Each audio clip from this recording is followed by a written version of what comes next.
ఆంధ్రప్రదేశ్లో సార్వత్రిక ఎన్నికలు దగ్గర పడుతున్నటువంటి నేపథ్యంలో అనకాపల్లిలో రాజకీయం రసవత్తరంగా సాగుతోంది.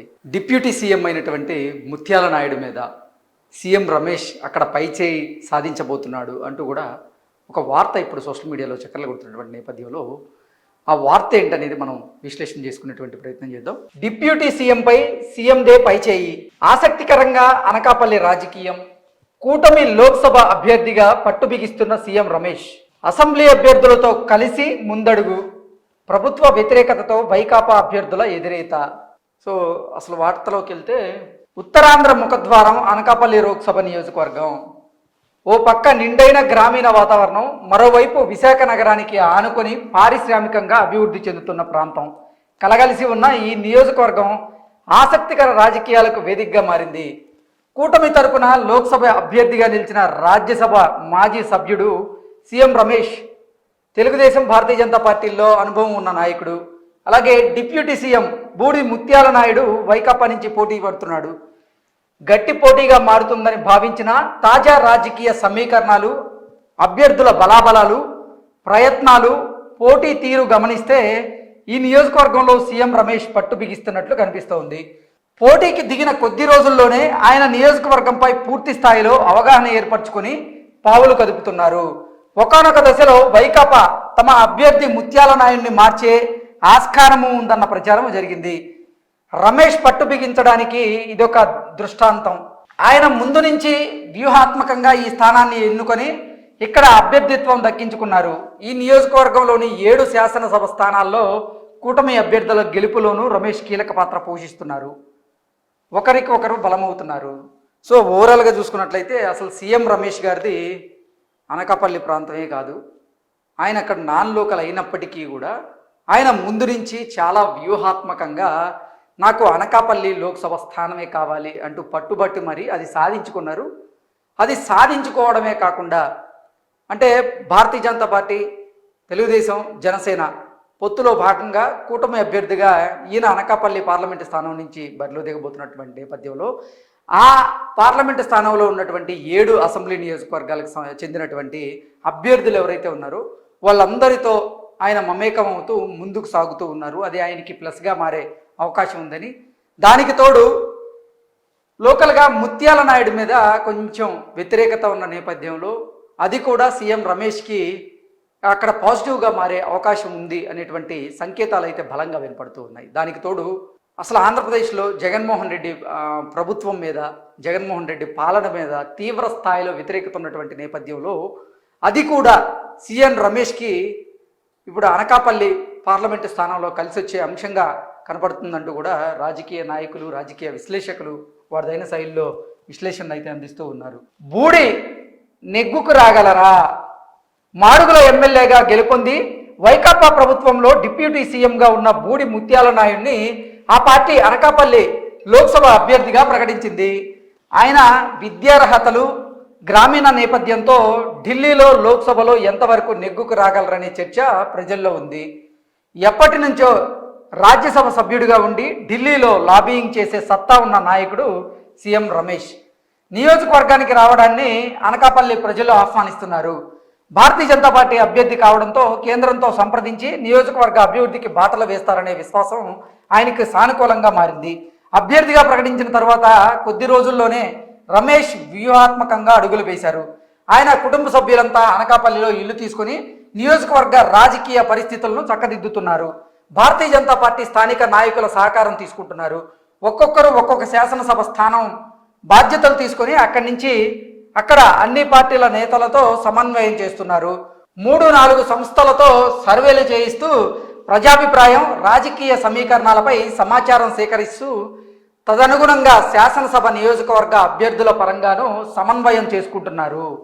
ఏ నియోజకవర్గంలో ఇబ్బంది ఉందో గమనిస్తూ అక్కడ రమేష్ బృందం వాలిపోతూ ఉంది. ఇక్కడ కమలం గుర్తును ప్రజల్లోకి తీసుకువెళ్లడం కొంత సవాలుగా ఉండడంతో భారతీయ జనతా పార్టీ అనుబంధ సంస్థలతో కలిసి ఈ విషయంలో ప్రత్యేకంగా కృషి చేస్తున్నారు. వైకాపా అభ్యర్థి ముత్యాల నాయుడికి జగన్ ప్రభుత్వం వ్యతిరేకత ప్రధాన ప్రతికూల అంశం. శాసనసభ నియోజకవర్గాలన్నింటిలోనూ అధికార వైకాపా నాయకుల అరాచకాలు ఆయనకు ప్రతికూలంగాను, కూటమికి అనుకూలంగాను మారుతున్నాయి. ఈ లోక్సభ నియోజకవర్గ పరిధిలో పాయకరావుపేట, నర్సీపట్నం, చోడవరం, మాడుగుల నియోజకవర్గాల్లో తెలుగుదేశం పార్టీ, అనకాపల్లి, యలమంచిలి, పెందుర్తి నియోజకవర్గాల్లో జనసేన బరిలో నిలిచాయి. ప్రస్తుత ఎమ్మెల్యే వైకాపా అభ్యర్థి కర్ణం ధర్మశ్రీ ఈ ఎన్నికల్లో ఆపసోపాలు పడుతూ ఉన్నారు. మాటకారితనంతో ప్రజలను ఆకట్టుకునే ప్రయత్నం చేస్తున్న నియోజకవర్గంలో ఏ సమస్యలు పరిష్కరించకపోవడం ఆయనకు ప్రతికూలంగా మారింది. భీమిలి నర్సీపట్నం రోడ్డు సింహభాగం చోడవరం నియోజకవర్గం మీదుగా వెళ్తుంది. నేషనల్ డెవలప్మెంట్ బ్యాంకు నిధులతో చేపట్టిన ఈ పనులు ముందుకు సాగలేదు. ఈ రోడ్డు అధ్వానంగా ఉండడం, నియోజకవర్గంలో వైకాపా పెద్దల అక్రమాలు ధర్మశ్రీకి వ్యతిరేకతను పెంచుతున్నాయి. నియోజకవర్గంలో వైకాపా నాయకుల మధ్య విభేదాలను సర్దిపుచ్చడానికే ఈయన సమయం సరిపోతుంది. తెలుగుదేశం నుంచి ఇప్పటికే 2 సార్లు ఎమ్మెల్యేగా వ్యవహరించిన రాజు మళ్లీ బరిలో నిలిచారు. స్థానిక ఎమ్మెల్యేపై ఉన్న వ్యతిరేకత, ప్రభుత్వ వ్యతిరేకత ఆయనకు కలిసొచ్చేలా ఉంది. అంతర్గతంగా ఉన్న ఇబ్బందులను సర్దుబాటు చేసుకొని సమిష్టిగా ఎన్నికల బరిలో పోరాడుతుండడం విజయావకాశాలకు మెరుగుపరుస్తోంది అంటూ ఇటు రాజుగారి గురించి, కర్ణం ధర్మశ్రీ గురించి వాళ్ళకు ఉన్నటువంటి బలాబలాలు ఏంటనేది చెప్పడం జరిగింది. అలాగే దూసుకుపోతున్న అనిత నియోజకవర్గం పాయకరావుపేటలో కూటమి అభ్యర్థిగా వంగలపూడి అనిత దూసుకు వెళ్తున్నారు. కంబాల జోగులేమో వెనకబడ్డారు అన్నట్లుగా ఈ వార్తా సారాంశాన్ని మనం గమనించవచ్చు. తెలుగు మహిళా రాష్ట్ర అధ్యక్షురాలు వంగలపూడి అనిత కూటమి అభ్యర్థిగా తన వాక్చాతుర్యంతో నియోజకవర్గంలో దూసుకుపోతున్నారు. క్యాడర్ అంతా కలిసి వచ్చారు. ప్రభుత్వ వైఫల్యాన్ని, స్థానిక సమస్యలను ప్రజల్లోకి తీసుకువెళ్తున్నారు. ఆమె ఎమ్మెల్యేగా ఉన్న సమయంలో చేసిన అభివృద్ధి పనులు కలిసొచ్చే అంశంగా ఉన్నాయి.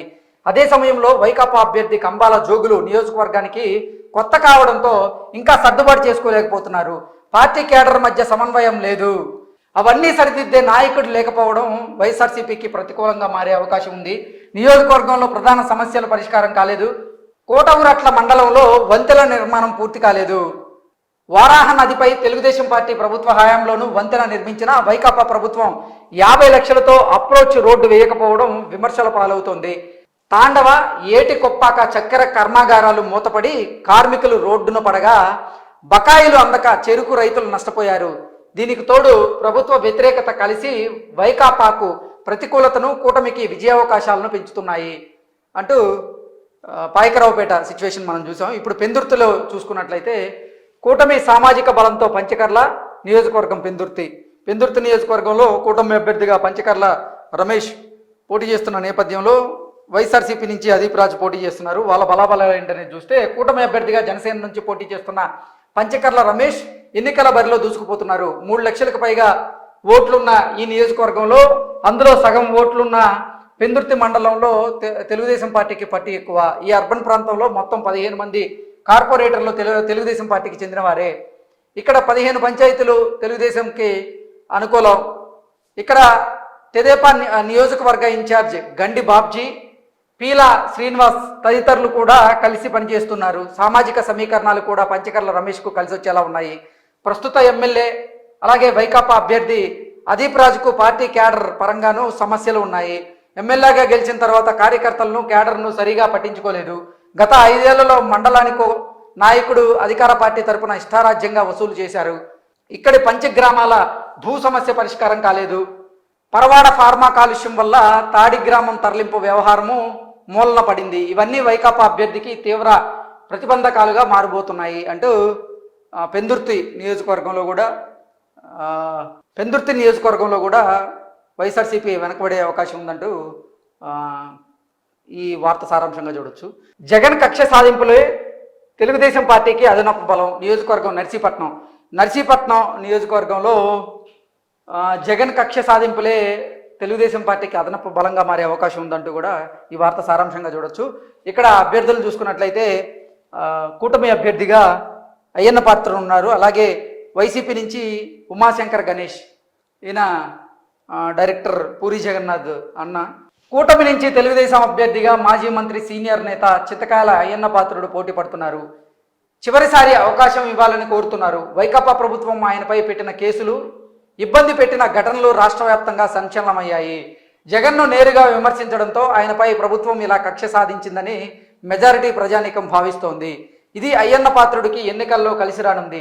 వైకాపా నుంచి మళ్లీ బరిలో నిలిచిన ఎమ్మెల్యే పెట్ల ఉమాశంకర్ గణేష్కు పరిస్థితి ఆశాజనకంగా లేదు. పార్టీ వ్యతిరేకత, చెప్పుకోదగ్గ అభివృద్ధి పనులు చేయకపోవడం, పాత తరం నాయకులను ఆకట్టుకోలేకపోవడం, సీనియర్ నేతలను పూర్తిగా వెంట నిలుపుకోలేకపోవడం ఈయనకు ప్రతిబంధకాలుగా మారాయి. ఎమ్మెల్యే వెంట నడిచే వారిలో ప్రజాబలం లేని వారే ఎక్కువ.